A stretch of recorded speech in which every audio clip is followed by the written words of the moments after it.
क्या है आध्यात्म? दर्शन, चिंतन धारा, विद्या या संस्कृति की परंपरागत विरासत। आध्यात्म दर्शन यानी जीवन का शाश्वत सत्य। मानव जीवन से जुड़े शाश्वत सत्यों को जानिए और समझिए उपासक डॉक्टर सोहन राज तातेड़ से हमारे खास कार्यक्रम आत्मविज्ञान में। आत्मविज्ञान यानी सही दृष्टि, सही सोच। भाई और बहनों, मातृशक्ति को नमन। स्टूडियो में आपका हार्दिक स्वागत है, अभिनंदन है, सत्कार है। आत्मविज्ञान साइंस ऑफ द सोल कार्यक्रम के अंतर्गत हम आपको प्रतिदिन नए नए एपिसोड्स बताते हैं। उन एपिसोड्स को दिखाने का हमारा उद्देश्य है कि आपका जीवन अच्छा बने, आप एक अच्छे इंसान बने और इस सृष्टि के अंदर आप आनंद से जीवन जीकर किसी को दुख न दें।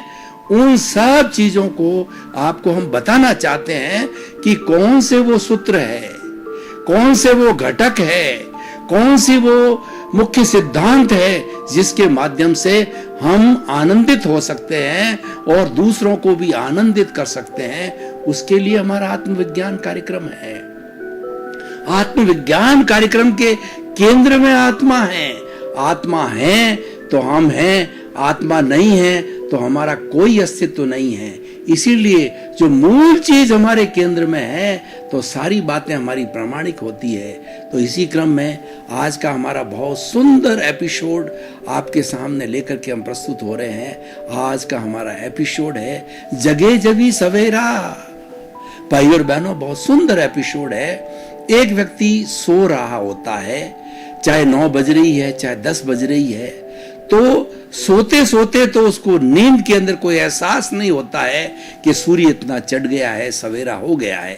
लेकिन जो ही वो आंखें खोलता है और सूर्य का प्रकाश देखता है तो वो चिंतन करता है कि सवेरा हो गया है। कोई बात नहीं है, उसको सूर्योदय के पहले उठना चाहिए, ये प्राकृतिक नियम है। उसने नियम का पालन नहीं किया है, हालांकि ये उसकी गलती है, लेकिन फिर भी गलती का सुधार वह तब कर सकता है जब ये मान के चले कि जगे जबी सवेरा, यानी जो कुछ उन्हें 3-4 घंटे एक्स्ट्रा सो लिया है उसकी लेट निकालना उसके हाथ में है। और वह लेट कब निकलेगी? जब वो चिंतन करेगा कि जगे जबी सवेरा। इस सिद्धांत को हम 2 तरीके से प्रस्तुत करते हैं। एक तो व्यवहार जगत के अंदर किस तरीके से जगे जबी सवेरा है, और एक हमारा निश्चय का जगत है जो भीतर का जगत है, उसमें किस तरह से जगे जबी सवेरा सिद्धांत लागू होता है। पहले हम व्यवहार जगत को लेते हैं, क्योंकि व्यवहार जगत में हम अधिकतम समय में रहते हैं, बहुत ही कम समय में हम निश्चय जगत में जाते हैं। और निश्चय जगत में वही जाता है जिसके पास ज्ञान है, जिसके पास साधना है, और जो साधक है और पूर्व जन्म से कुछ साधना के सूत्र लेकर के आया है, जिसका पुण्योदय है, वही भीतरी जगत के अंदर ज्यादा जा सकता है। और भाई और बहनों, जो हमारा भीतरी जगत है वह स्थायी जगत है। बाहर का जगत है ये रिलेटिव है, भीतर का जगत रियल है। ये बात हमें अच्छी तरह से समझनी चाहिए, तभी हमारे व्यवहार जगत में और निश्चय जगत में जगे जगी सवेरा दोनों ही लागू हो जाएंगे। और भीतर का जगत, रियल का जगत, बाहर का जगत, रिलेटिव का जगत, दोनों पूरक है, दोनों एक सिक्के के पहलू है। व्यवहार बिना निश्चय नहीं है, निश्चय बिना व्यवहार नहीं है, और निश्चय शुद्धि बिना व्यवहार शुद्धि नहीं है। तो मैं क्या कहना चाहता हूं कि हमें हर सूरत में, हर क्षण, पूरे जीवन भर व्यवहार जगत और निश्चय जगत का संतुलन बिठाना चाहिए।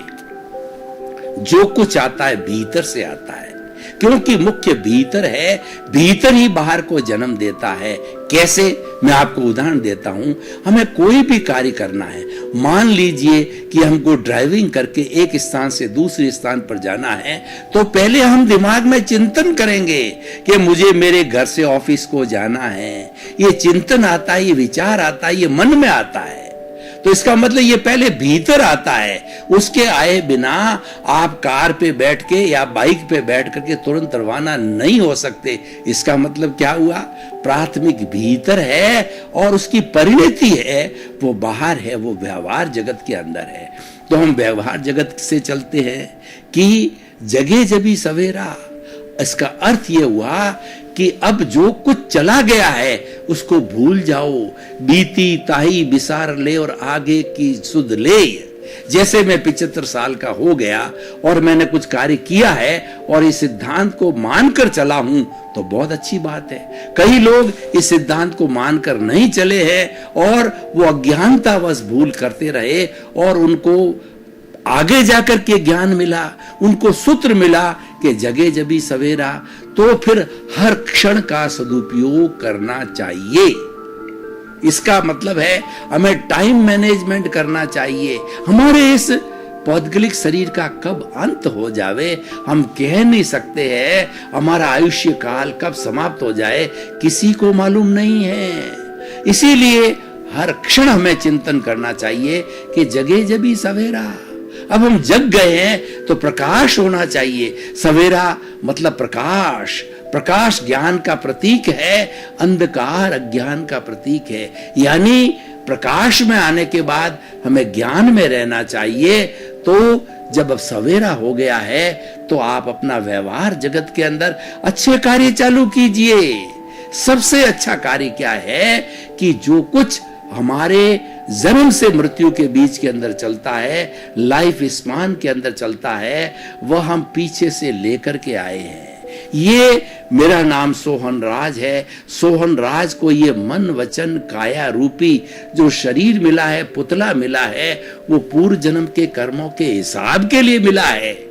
और जब हिसाब पूरा हो जाएगा, आयुष्य कर्म संपन्न हो जाएगा, तो ये मन वचन काया रूपी पुतला जड़ में परिवर्तित हो जाएगा और उसको जला दिया जाएगा। हंसा उड़ जाएगा। हंसा मतलब हमारा भीतर विराजमान शुद्ध आत्मा भगवान मूल स्वरूप का है, वह शरीर को छोड़ करके और दूसरे शरीर के अंदर चला जाएगा। जब आत्मा एक शरीर को छोड़ करके दूसरे शरीर में जाती है तो हमारी मूल आत्मा जो शुद्ध आत्मा, जो मोक्षगामी आत्मा है, जो मोक्ष स्वरूप के अंदर है, वह आत्मा निष्क्रिय है, वह कुछ भी नहीं करती है। उसका तो लक्षण है ज्ञाता दृष्टा। वो जानने वाली है और देखने वाली है और आनंद उसका गुण है। वो सच्चिदानंद है। सत का मतलब अविनाशी। हमारे भीतर विराजमान शुद्ध आत्मा भगवान जो हमको एनर्जी देता है, जो हमको बुलाता है और उसके माध्यम से हम हमारी मन वचन काया की सब प्रवृत्ति करते हैं और ये शरीर है मिश्र चेतन बन जाता है। वो आत्मा की हाजिरी से बनता है। अगर आत्मा न हो तो ये शरीर जड़ होता भी है। जब शरीर में से आत्मा निकल जाती है तब इसको जला दिया जाता है।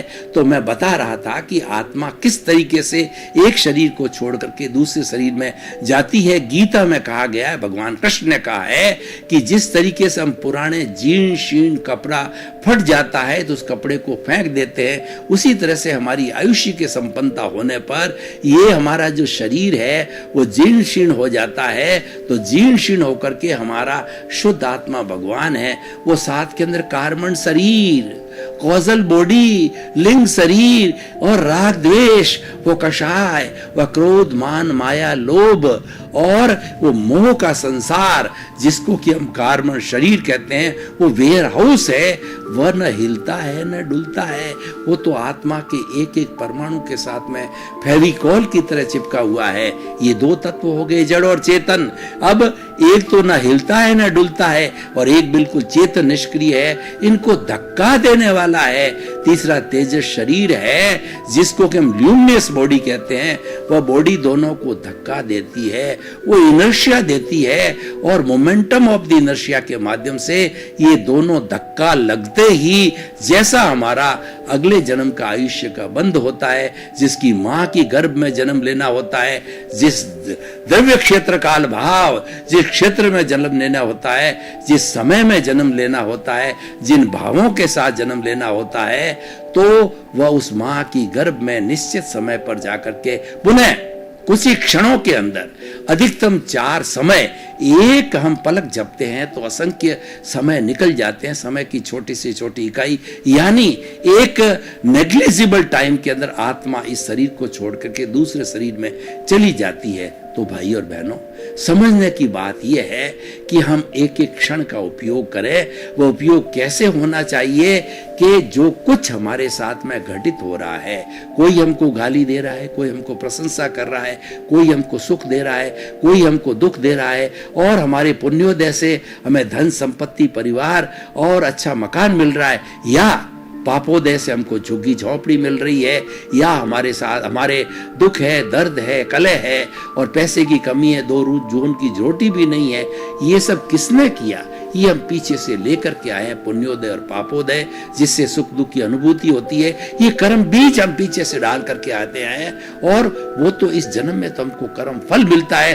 पूर्व जन्म में जैसे जैसे हमने भावों का चार्ज किया है, वो हमारे भाव कर्म इस जन्म के अंदर द्रव्य कर्म के अंदर बन जाते हैं, जिसको कि हम 8 कर्म कहते हैं, 148 प्रकृतियां कहते हैं, और ये चतुस्पर्शी होते हैं, और ये पौद्गलिक होते हैं, जड़ होते हैं, और ये जड़ है वही सारा कार्य करता है, और वही एक प्योर मैथमेटिक्स के माध्यम से हमारे पूरे जीवन का संचालन करता है, और हम सुख दुख होते रहे। तो हमें व्यवहार जगत में क्या करना है?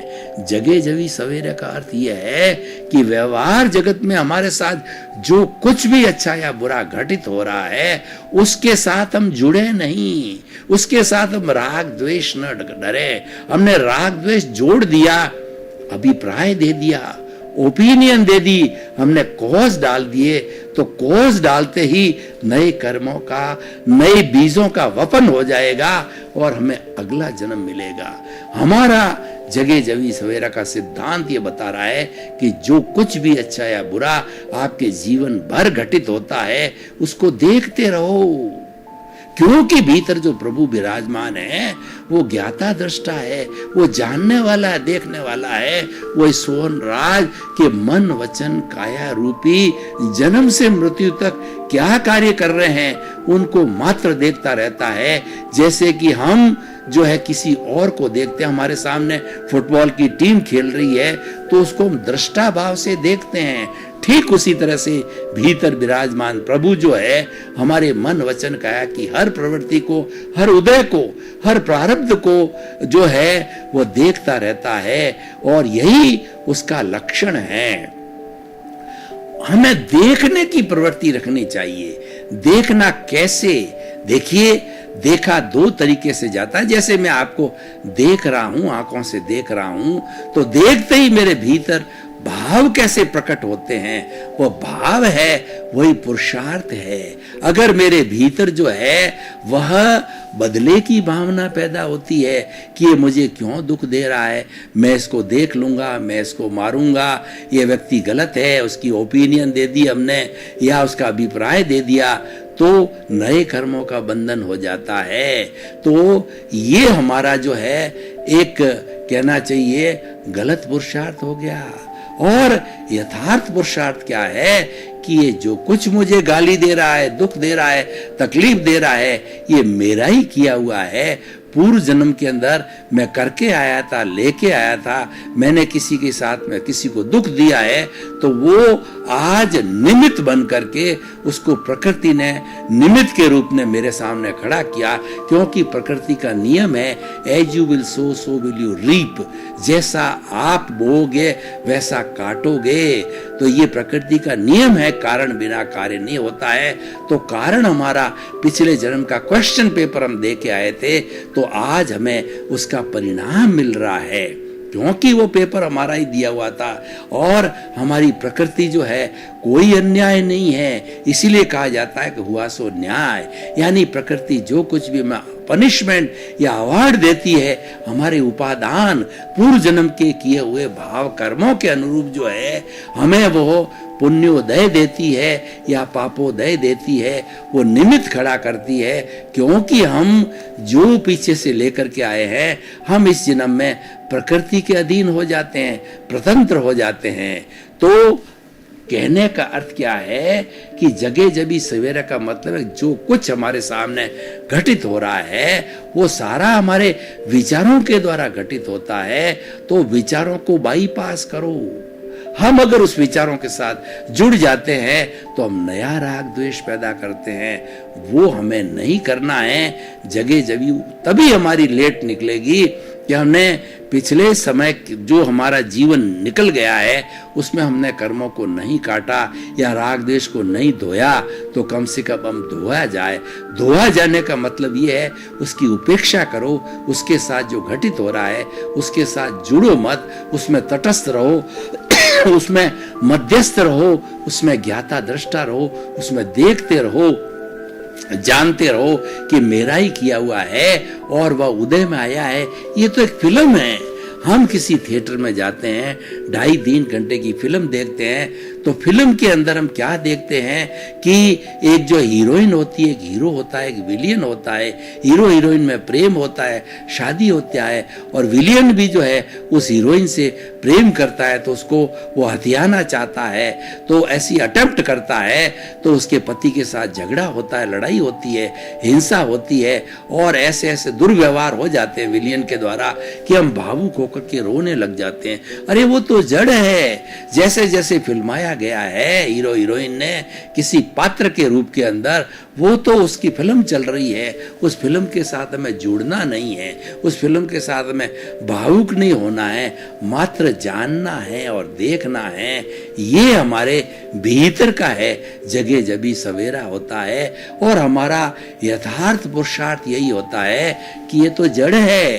पीछे से जो मैं लेकर के आया हूं कर्मों का उदय और प्रारब्ध लेके आया हूं, ये जड़ है, ये नाशवान है, ये टेम्परेरी है, ये भुगतना ही पड़ेगा और ये भुगता जा रहा है। उसके लिए शरीर मिला है। ये तो करने वाला है, ये तो भुगतने वाला है। इसको देखने वाला, जानने वाला जो है वह मैं हूं और वो मैं शुद्ध आत्मा हूं। ये हमारा यथार्थ पुरुषार्थ है। यानी ज्ञाता दृष्टा भाव में रहना यथार्थ पुरुषार्थ है। और हम जो है, जो कुछ भी ये प्रवृत्ति चल रही है उसके अंदर शुभ भावना भी करते हैं कई बार कि हमारा परिणाम जो आता है, हम अगर बुरा करके आए हैं तो उसको सुधारने की भी कोशिश करते हैं। लेकिन मन वचन काया तथा उससे जुड़ी हुई हर अवस्था मात्र कुदरती रचना है, और वह कुदरती रचना कुदरत और कुदरत के कानून के अंदर जो है, कानून के अंतर्गत संचालित होती है। ये सनातन सत्य है। इस सत्य को जानते हैं तो हमें जो है शाश्वत सुख की प्राप्ति होती है। तो जगे जबी सवेरा के माध्यम से जो है हम जो है ज्ञान की प्राप्ति कर सकते हैं, हम अल्टीमेट ट्रुथ की प्राप्त कर सकते हैं, हम शाश्वत सुख सनातन सत्य और जो है हमारा सार्वभौम सत्य क्या है उसकी हमें प्राप्ति होती है। तो भाई और बहनों, हमें करना क्या है? हमें करना ये है, एक एक क्षण को जो है हमें व्यर्थ नहीं गंवाना है। एक एक क्षण हमारे ध्यान में जाना चाहिए कि yesterday has gone away, tomorrow never exists, the moment of the present is with me to do something। जो वर्तमान का एक एक क्षण है उसका मुझे उपयोग करना है। हमें केवल वर्तमान में जीना है। हम अपने चिंतन के अंदर भूतकाल की स्मृतियां करते जाएंगे कि मैंने पूर्व जन्म में ये हुआ, मेरे इतने जो वर्ष निकल गए उसमें उसने मुझे ये दुख दिया, वो दुख दिया, मैं उसको देखूंगा। हम राग द्वेष करते हैं, किसी घृणा करते हैं, ईर्ष्या करते हैं और उसमें अपना जीवन गंवा देते हैं। स्मृतियों के अंदर वो वेस्टेज ऑफ टाइम है और उससे कुछ हासिल नहीं होना है। इसलिए भावक क्रिया करो, वर्तमान में जियो। और जो व्यक्ति वर्तमान में जीता है वह उसके राग द्वेष कम होते हैं, क्योंकि वर्तमान में जीने वाला जो इंसिडेंस उसके सामने से घटित हो रही है, उसके सामने से चल रही है, वह उसके अंदर मध्यस्थ रहता है, तटस्थ रहता है, समभाव में रहता है। कहने का अर्थ यह है कि चाहे हम भीतर जिए चाहे हम बाहर जिए, हमारा एक यूनिवर्सल सार्वभौम जो है सिद्धांत हमारे साथ रहना चाहिए कि हमें समभाव में रहना है। समभाव जो है हमारे वर्तमान जीवन को अच्छा बनाता है और भावी जीवन को अच्छा बनाता है। समभाव में रहने से हम राग द्वेष की स्थिति में नहीं जाते हैं, तो राग द्वेष ही सब दुखों का कारण है। राग द्वेष एक वेल्डिंग है और इस राग द्वेष के कारण ही आत्मा और शरीर जन्म जन्मांतर से आपस में जुड़े हुए हैं। हमें उस वेल्डिंग को काटना है, हमें उस अज्ञान को काटना है। जब ये अज्ञान समाप्त हो जाएगा, मैं और मेरा का जो हमको ज्ञान हो जाएगा कि मैं जो बोलता हूं वह शुद्ध आत्मा भगवान है और ये मेरा जो है ये रिलेटिव शरीर है, ये रिलेटिव जो है मन वचन काया है, उससे जुड़ी हुई सारी अवस्थाएं, संबंध है, धन है, दौलत है। और मैं किसी का पति हूँ, मैं किसी की पत्नी हूँ, मैं लेखक हूँ और मैं इंजीनियर हूँ, मैं डॉक्टर हूँ, मैं चार्टेड अकाउंटेंट हूँ, मैं बड़ा नेता हूँ, मेरे इतना धन है, मेरा इतना ऐश्वर्य है, मेरी इतनी पद और प्रतिष्ठा है। ये सारी चीजें रिलेटिव है। तो ये रिलेटिव जो चीजें हैं ये हमारा जड़ जगत है, ये हमारा भौतिक जगत है और ये जगत टेम्परेरी है। लेकिन मैं, जब हम कहते हैं कि मैं शुद्ध आत्मा हूं, इसका मतलब हम अपने स्वरूप में जा रहे हैं। मैं ज्ञाता हूं, दृष्टा हूं, इसका मतलब हमने स्वरूप को याद किया और हमारा स्वरूप तो अनंत ज्ञान वाला है, अनंत दर्शन वाला है, अनंत शक्ति वाला है, अनंत सुख का धाम है, टंकोत्कीर्ण है, अव्याबाद है, मन वचन काया से मुक्त ऐसा मैं शुद्ध आत्मा हूं। द्रव्य कर्म, भाव कर्म, नौ कर्म, मन वचन काया तथा मेरे नाम की सब माया आप भीतर विराजमान प्रकट शुद्ध आत्मा स्वरूप परमात्मा के सुचरणों में समर्पित करता हूं। इसका अर्थ क्या हुआ कि मैं हमेशा वर्तमान में जीऊंगा, मैं मेरे स्वरूप में रमण करूंगा, मेरा जो वास्तविक स्वरूप है उसके अंदर रहूंगा। वही यथार्थ पुरुषार्थ है। और उसके अलावा हम धार्मिक जितनी क्रियाएं करते हैं, हम जितना धर्म करते हैं, वह भी अच्छा है, वह भी अच्छा है, क्योंकि वह जो है हमें पुण्य और पाप, शुभ और अशुभ से जोड़ता। अशुभ तो करना ही नहीं है, क्योंकि अशुभ तो एकांत पाप है। भाई और बहनों, आपका बहुत बहुत धन्यवाद। आप हमारा आत्मविज्ञान कार्यक्रम बराबर देख रहे हो, देखते रहिए, क्योंकि आत्मविज्ञान कार्यक्रम के अंदर आपको अपना भीतर का जगत बदलने के सूत्र मिलते हैं। मैं कौन हूं इसका सनातन सत्य मिलता है, कुदरत, कुदरती रचना, कुदरत का कानून मिलता है। इसी क्रम में आपका जीवन आनंदमय हो, मंगलमय हो। आपके प्रति बहुत बहुत शुभकामना, मंगल कामना। क्या है आध्यात्म? दर्शन, चिंतन धारा, विद्या या संस्कृति की परंपरागत विरासत। आध्यात्म दर्शन यानी जीवन का शाश्वत सत्य। मानव जीवन से जुड़े शाश्वत सत्यों को जानिए और समझिए उपासक डॉक्टर सोहन राज तातेड़ से हमारे खास कार्यक्रम आत्मविज्ञान में। आत्मविज्ञान यानी सही दृष्टि, सही सोच।